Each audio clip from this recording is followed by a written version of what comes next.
Hello, hello, hello. I'm accepting this challenge to try and record as much as possible and post almost every day. We're getting there, we're getting there.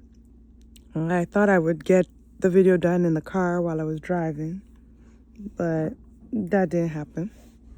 It's kind of hard to try and avoid traffic because I am seriously allergic to traffic, like for real.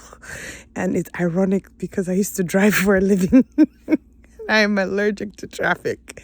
It's the weirdest shit in the world. People used to say, "How do you do it?" I was like, "Yeah, I just avoid traffic."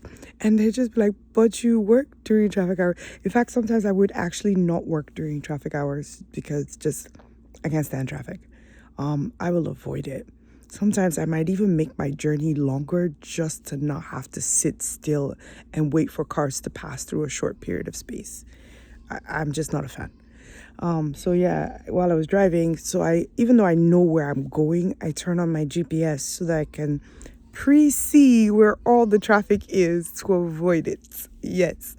And then sometimes I need to navigate in neighborhoods and areas that I'm not as familiar with to further avoid traffic. Yeah. Um, yeah, I know it's really early. It's like 7, but I've been in bed since about 5. But I got up around like maybe a little over an hour ago because I needed to show a friend something. We got to talking, and then we were on the phone for way longer than we should have been because our phones were ready to die by that point. But she brought up something that I've taken for granted. Sometimes I've been noticing with another cousin and with other friends too. I grew up meeting a lot of famous people as a child. And so it wasn't even a big deal to me. It was a big deal because they were impressive people and getting to meet them was an honor. And I did enjoy the meetings and the times. Just to name a few, when I was a kid, my uncle decided that since we lived across from Fela, that I should get to meet him in person. Though, please note, it was not very appropriate because I was a child at the time, and Fela's compound in Ikeja was not somewhere you should take a child to. Especially one that was being grown up in a very sheltered environment.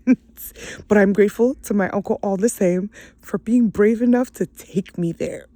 I appreciate him greatly because I did need to know that about Fela. I did need to know what it took to build that man. I did need to know what it cost to be that kind of a person. Learning lessons like that early on shaped who I am today. We did walk across and over people who were high as a kite on the stairs. We did get to a room that was kind of dingy dark where him and his wives were sitting. Well, not all his wives. I think it was like 2. There was another lady that seemed to be like a wife. I don't know. I was a kid at the time. I only made assumptions. Nobody told me things back then, which they shouldn't have been. Let's be honest.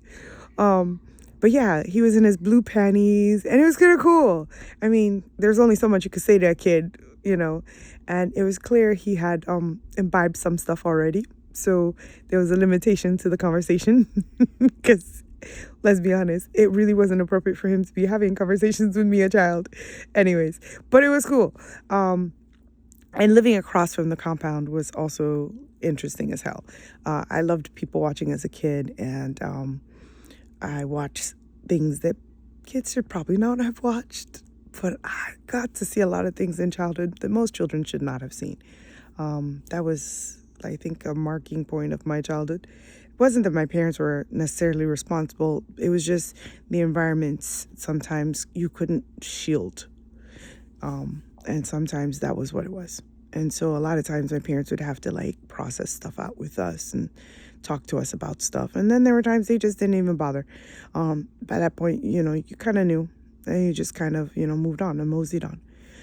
A second person I met, which my friend is obsessed with my meeting of them, and now I need to go find the photos, was Muhammad Ali. I went to a school in Saudi Arabia when he came for Hajj, and it was an American school, so he visited and talked with the whole school. But afterwards, he was out in the lobby taking pictures with people and shaking hands, and I went up to him to talk to him, and I got to meet him then. And he was a very nice person. He was very good with the kids. Not every person who becomes famous understands how to speak to children or correlate with children or engage with children. And he was good. He was good with that. And, it was a nice impression. And it was nice and soft and gentle.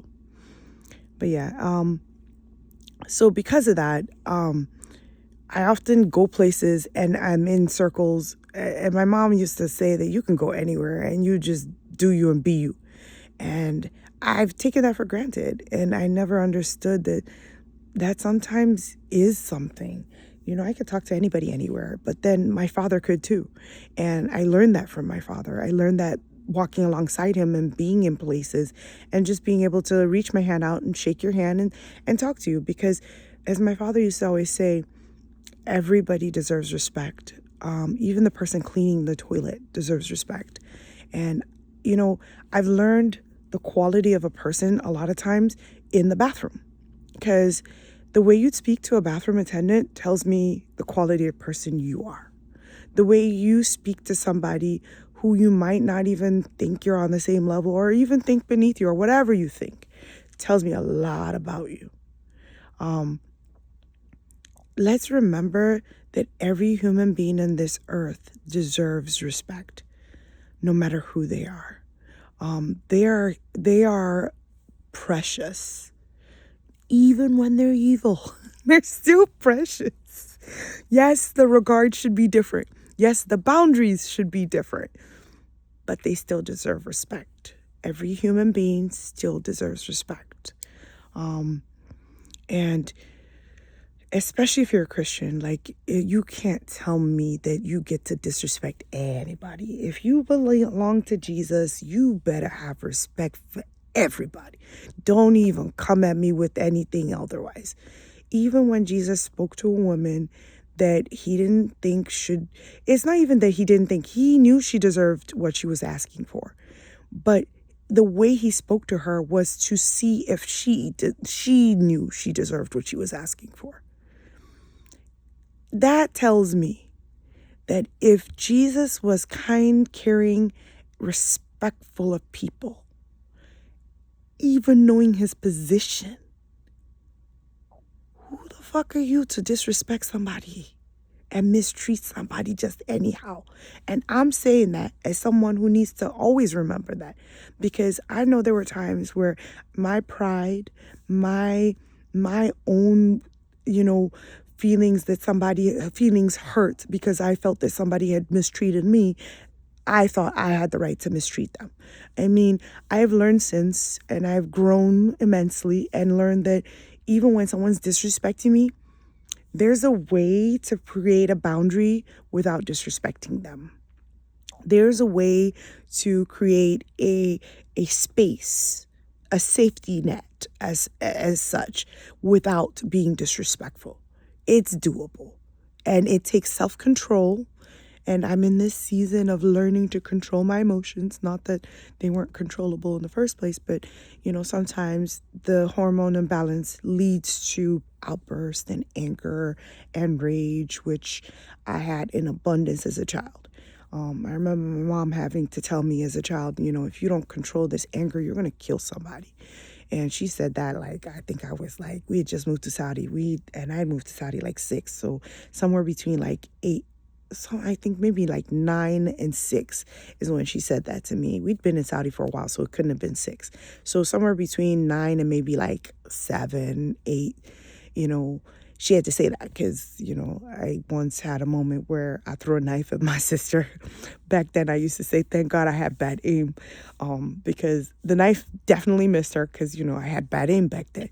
But yeah, then I started playing baseball because I first started with softball, and somebody was just like, man, you can throw and you have an arm on you. And so they were like, well, come try out on baseball, because if you could throw a softball like that, I can't imagine what you would do with a baseball. So they convinced me, and I went for a couple of games and tried it out.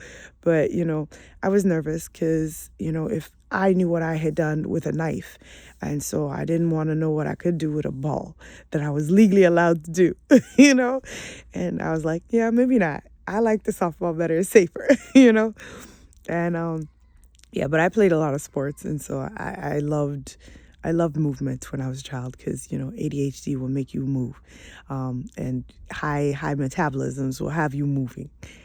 So it was what it was. I'm not officially diagnosed with ADHD. We just consider it that because of the level of energy that I come with. Um, but it is what it is. Yeah, so I can't wait. I figure people need to know what it feels like when I'm in one of my shutdown moments, or what my shutdowns look like. It's kind of hard to tell people you shut down when they only see you on a high, when they only see you excited, or when they only see you with energy. One of the telltales that I'm in a shutdown or needing a shutdown is when my eyes start to bag up like no man's. Look at that. That's like exhaustion like none other. And I think I passed it on to my son because I caught him last night. He was, he spends a lot of time in front of his computer, and he's talking to one of his friends. And I went to go engage with him to just talk with him. And the way he was speaking, you could tell he was just out of it. I was like, yo, are you okay? You look, your eyes all bloodshot red. Are you high or something? He's like, no, I'm exhausted. I'm like, nigga, go to bed. I mean, he's 24. There's a limit to what I could say to him. But still, I was just like, yo, go to bed. But then I realized he's not different from me. When I was that age, telling me to go to bed was like you just being a weirdo. I would pass my exhaustion caps and keep going. I would be up to like 3, 4. One time I stayed up for 3 days straight. And it wasn't until the third day when one of my teachers was like, man, you're really more exhausted than usual. I was like, yeah, I haven't been to bed. And she's like, well, when did you go to bed last? And so I'm sitting there with her trying to calculate when I went to bed last. And then it dawns on me and her that I haven't been to bed for 3 days. And she's like, I'm going to excuse you to leave now. And I was like, oh, shit. I mean, I've never repeated that since. That was a life lesson, because when I did get home and get to bed, I slept for a couple of days. It was so bad. My roommates came to shake me awake to make sure I was conscious and that I could be conscious. And they were like, don't you want to come eat? But I was so exhausted. I didn't even have the energy to process food. So I just slept, and I only got up to go to the bathroom. And I think maybe once or twice they brought me something to either eat or drink because they were nervous for me. But they knew I hadn't slept. So it was kind of but yeah, after that, people would check and be like, yo, you need to sleep now. And people would actually leave and know to not keep engaging with me when they saw me exhausted. And yeah, it was kind of nice. It's nice when people look out for you like that.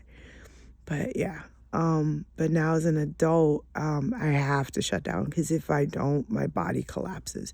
So even though I'm in a slower pace in the bed, I'm getting to the point where I need to not even watch anything anymore. We're going to go to bed.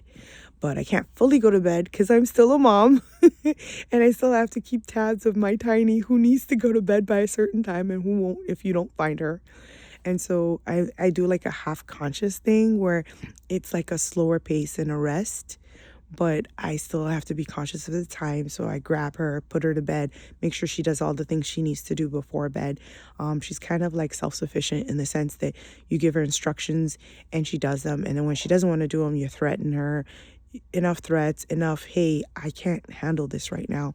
And once she sees that I'm in one of my dead zones, she'll on her own do what she needs to do because she understands that I'm not being difficult. I just can't, I don't have the capacity for it. And so it's weird how your children learn to adjust to what you need to. I know a lot of people who didn't want to have kids because they're like, oh, it's selfish, But I'm a Nigerian. You have children. Children is a requirement of life almost. But with that said, there are some that don't. There are Nigerians that I know some people, when even in childhood, I knew some people who had decided they weren't going to have children. I didn't expect to have shutdowns. That's just something that came along somewhere in my 30s is when that first started. I'm hoping the iron infusion stops that.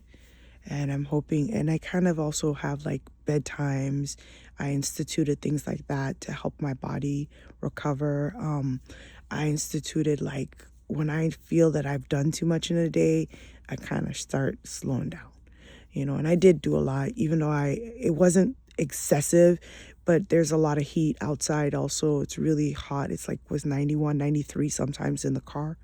So traveling in the car for long periods of time in that heat, I was doing a lot of, this is not a sponsor, but this is some coconut water, which I learned, by the way, this brand supposedly has like a seal on the inside. I gotta show you this because I was kind of fascinated by it. On the inside is like a plastic seal that you break when you open it. I don't know if you can see that, but like there's a plastic seal where you can kind of see the flap on the inside. It doesn't fall in, I don't think so. I think they kind of have it in a way that it just opens up the seal when you untwist it. That's what that twisting mechanism when you're opening it is. But yeah, so because while I was grocery shopping a little earlier today, I kind of knew that it was going to be a lot for me to be in all that heat. So I bought this as a way to make sure that I like regain my electrolytes and can handle today. But yeah, so that's my video for today. And this is what a shutdown looks like for me. And yeah, if you live this life, understand it, accept it. I did spend a lot of time on YouTube and Instagram. My YouTube, apparently YouTube now has, or maybe it's just mine, I don't know if it's everybody who has this, but YouTube like cautioned me and was like, yo, you've been on YouTube a little too long. You're passing your time periods of being on YouTube. And I still needed to finish the video I was watching. So I was like, fuck you, I'm going to watch this video. After that, I'm going to start slowing down. And then I then just switched to Instagram instead. Like a naughty girl. And then but please note, like when I'm obsessing or not obsessing, when I'm watching YouTube, Facebook, and all these things, Facebook, it's usually people I know. Or I was in Marketplace today. There were some things I was curious about. And then the YouTube, there's a couple of YouTubers that I do follow and that educate me in some things and habits and hacks and stuff. Most of my YouTube is educational. I want to say 90% of my YouTube is educational. 10% is travel because I grew up traveling. I'm obsessed with traveling and living in the U.S. and being stuck because of immigration issues in my childhood limited my travel and took the joy of travel out of my life. So I was really grateful for a childhood full of traveling for the time period I didn't get to travel. I know that soon I'm working on getting my passport. God willing, that stuff will finally sort itself out. I'm going back to a point of traveling. My children, my son he used to travel with my parents. I would send him out with them when I couldn't travel. My daughter, unfortunately, has been more sheltered and we haven't done so much with her. And she's like, yo, you can't tell me about these travels anymore. I want to experience them myself. And I mean, she's just 9, but she knows that, I believe in children experiencing things and experiencing other children around the world and seeing what childhood looks like in other places. Because America is not a good prescription of what childhood should look like. I'm sorry. Yes, I am an American, but I will say that anyway. We are not good with how we raise our children, and we're getting worse by the minute.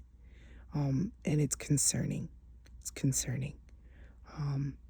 With that said, I think I too play into the system. I give my daughter, like the other day, my son was pointing out that my daughter has had more gadgets and more devices in the last 3 years than he's had in his entire life. And I was like, shit, we need to watch that. As I was planning to buy her a PS, what's that? the little PlayStation, the Nintendo, not, we own a Wii, not that. I was trying to buy her the handheld because she plays with his. And I was thinking, oh, this might be a good thing for her to engage, because she likes video games and she is going to be a YouTuber someday. That's the whole reason why I'm on YouTube, to learn it properly, to help her with her YouTube career. It was agreed at age 4, when she kept pushing it, that she would get her own YouTube channel. She's 9 now. Yes, I've waited, I've pushed that, but I think she's almost ready for it. And I'm almost ready to start filming her with it and to prepare for it.